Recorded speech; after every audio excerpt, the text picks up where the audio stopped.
পুরান ঢাকার গেন্ডারিয়া ঢাকার অন্যতম অভিজাত ও শান্তিপ্রিয় এলাকা হিসেবে পরিচিত।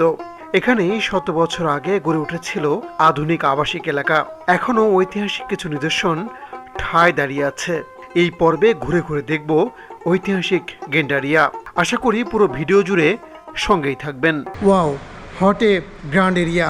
200 বছর। 200 বছর। কেমন লাগে স্কুলে পড়তে? ভালোই। বাবাও পড়েছে। তো বাবাও পড়েছে না? সেই বিখ্যাত কিছুক্ষণ রেস্টুরেন্টে আমরা যাব। এখন বর্তমানে ওনার নাতনি চালায় আর কি। ইমদাদ হক মিলন, উনি তার যে বইগুলো আছে সে বইগুলো যে উৎসর্গ করে দেখবেন সীমান্ত গ্রন্থাগার লেখা থাকে। খাওয়া দাওয়াটা শেষ করি।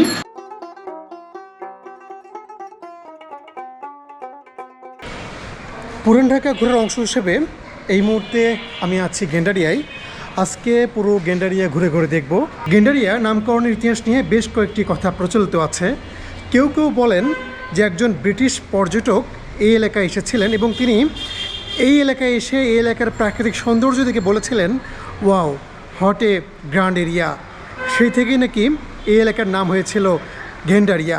এর আগে বলেছিলাম যে সেই ওয়ারি ছিল প্রথম পরিকল্পনা মাফিক বা পরিকল্পনা মতো আবাসিক এলাকা।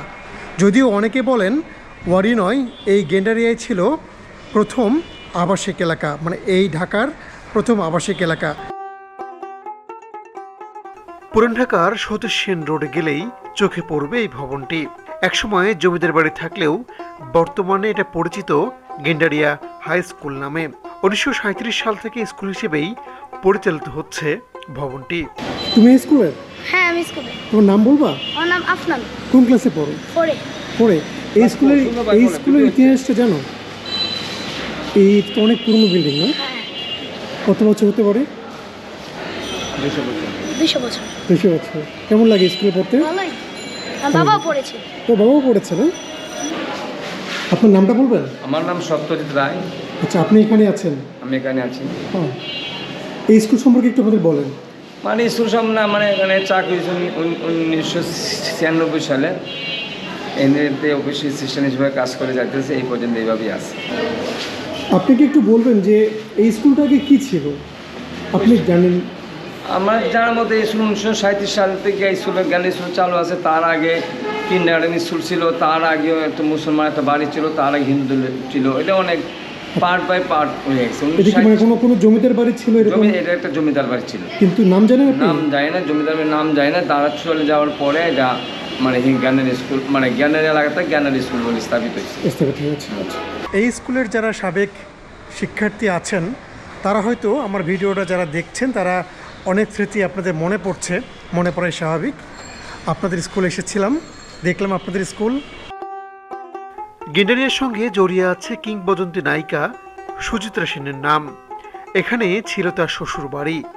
গেন্ডারিয়াকে আবাসিক এলাকা হিসেবে গড়ে তুলতে জোরালো ভূমিকা রেখেছিলেন তার দাদা শ্বশুর দীননাথ সেন। তিনি ছিলেন মানিকগঞ্জের জমিদার। তার নামেই এই রোডের নামকরণ করা হয়েছে।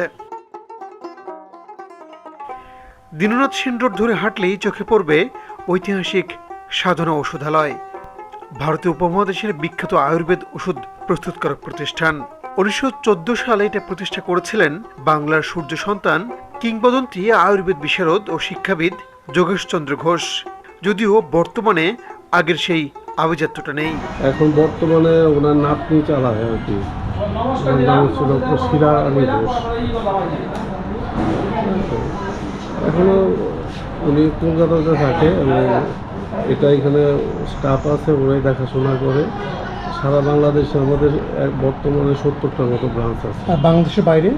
বাইরে তো কলকাতায়, মানে সাধনানগর দমদমের কাছাকাছি কোথাও ওইখানে আছে।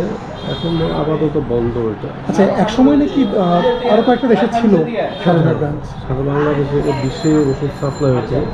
ওখানে আমেরিকাতেও যেত, পাকিস্তান, বিভিন্ন দেশে আগে যেত। এখন তো মালিক নাই, মালিকের অবর্তমানে নাতনি মহিলা মানুষ এখন ওইভাবে পরিচালনা করতে পারে না। গেন্ডারিয়ায় ঘুরতে ঘুরতে আমার সাথে আরেকজন যোগ দিয়েছেন, এই যে হাফিজ ভাই। আগের একটা ভিডিওতে আপনারা তাকে দেখেছিলেন। এই এলাকাটা তার, এই নাফিসপুর এলাকায় ঘুরছি। ভাই কি দেখবো বলেন তো? আমরা এই যে আপনার সাধারণ ঔষধ দেখছি, তারপরে আপনি অলরেডি দেখে এসেছেন গেন্ডারিয়া হাই স্কুল, অনেক পুরনো।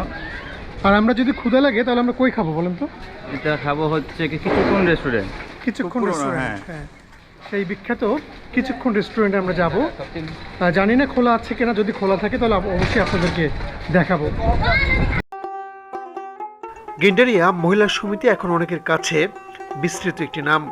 ব্রিটিশ বিরোধী আন্দোলনের সক্রিয় কর্মী আশালতা সেন 1924 সালে এই সমিতি প্রতিষ্ঠা করেন, যা টিকে আছে আজও।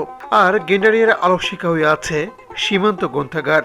প্রখ্যাত কমিউনিস্ট নেতা নাসিম আলী সীমান্ত গ্রন্থাগার প্রতিষ্ঠা করেন 1951 সালে। বিভিন্ন সময়ে গ্রন্থাগারের সঙ্গে যুক্ত ছিলেন লেখক, শিক্ষাবিদ ডক্টর হায়াত মাহমুদ, সাংবাদিক গোলাম সারোয়ার, আবেদ খান, সঙ্গীত পরিচালক আলতাফ মাহমুদ, অভিনেতা আলী জাকির সহ অনেকেই। এর সঙ্গে নিবিড়ভাবে জড়িত খ্যাতিমান কথা সাহিত্যিক ইমদাদুল হক মিলনের নাম। ইমদাদুল হক মিলন উনি তার যে বইগুলো আছে সে বইগুলোর যে উৎসর্গ করে দেখবেন সীমান্ত গ্রন্থাগার লেখা থাকে সে বইগুলোর প্রথম। এগুলি কি ছিল একটু যদি বলতেন যে কোনো একজন আমাদেরকে। এগুলি হচ্ছে আমাদের আর কি স্বাধীন হওয়ার পর, দেশ স্বাধীন হওয়ার পর কাজী নজরুল ইসলাম আমাদের এই গ্রন্থাগারে এসে যে আসে সেই স্মৃতিগুলো আর কি কিছু ছবি দেখানো। উনি যে আমাদের গ্রন্থাগারে আসছিলেন সীমান্ত গ্রন্থাগারে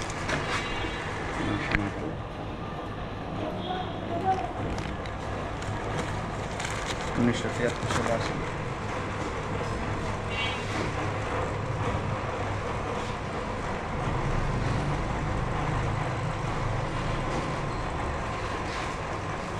অনেকক্ষণ ধরে হাঁটছি, গেন্ডারিয়া একদম মাথায় চলে আসছি এখন। এই মুহূর্তে আছি হচ্ছে সেই ঐতিহাসিক ধূপখোলা মাঠ, ঐতিহাসিক ধূপখোলা মাঠের সামনে। এই পাশটায় সেই মাঠ। আমরা একটু বসবো 2 মিনিট। নজরুল ভাই, এই জায়গাটায় বসা যায়? গরম গরম লাগছে আসলে। বসেন নজরুল ভাই। নজরুল ভাই, একটু বলেন যে এটা তো আপনার এলাকা, এই মাঠে কি হয় সাধারণত? এই মাঠে এলাকাবাসী বাচ্চা পোলাপানা সব খেলাধুলা করে থাকে। তবে এটা আগে অনেক পুরনো মাঠ ছিল, ধূপখোলা মাঠটা। এখন এটা নতুনভাবে করা হয়েছে। আগে এই মাঠটা এরকম ছিল না। আগে আপনার চারপাশ দিয়ে দোকান ছিল, মাঝখান দিয়ে মাঠ ছিল। তার মধ্যে তিনটা অংশ ছিল আপনার, একটা জগন্নাথ বিশ্ববিদ্যালয়, একটা স্থানীয় মাঠ আর একটা ইস্টার্ন ক্লাব। এখন এটা তিনটা একসাথে পুরোটা একটা মাঠ হয়ে গেছে ধূপখোলা মাঠ। গেন্ডারিয়ার ভাটিখানা এলাকায় রয়েছে একটি পুরনো পানির ট্যাঙ্ক। এটা দেখতে অনেকটা বাহাদুর শাহ পার্কের নিকটে ঢাকার প্রথম পানির ট্যাঙ্কটার মতোই। ধারণা করা হয় 1880 সালের দিকে এটা তৈরি করা হয়েছিল। গেন্ডারিয়ায় ঘুরতে ঘুরতে কিছু খেতে ইচ্ছে করলে যেতে পারেন বিখ্যাত কিছুক্ষণ রেস্তোরাঁয়। যে রেস্তোরাঁয় খেতে যেতেন আখতারুজ্জামান ইলিয়াস, কায়েস আহমেদরা। স্যুপ, কাটলেট, চপের জন্য বিখ্যাত কিছুক্ষণ নিয়ে বিস্তারিত একটা পর্ব আসবে। খাওয়া দাওয়াটা শেষ করি, তারপরে অন্য কিছু নিয়ে এই গেন্ডারিয়ার অন্য কিছু আপনাদেরকে দেখাবো আর কি। সেই পর্যন্ত সঙ্গী থাকো। গেন্ডারিয়াতেই বুড়িগঙ্গা নদীর তীর ঘেঁষে গড়ে উঠেছিল মিল ব্যারাক নামের জায়গা। কয়েকটি পুরনো মাজার ও মন্দির এখনও টিকে আছে এখানে। ভিডিওটি ভালো লাগলে আমার ফেসবুক পেজটি ফলো দিয়ে রাখবেন, একই সঙ্গে আমার ইউটিউব চ্যানেলটি সাবস্ক্রাইব করে রাখবেন। ধন্যবাদ, ভালো থাকবেন, দেখা হবে নতুন কোনো ভিডিওতে।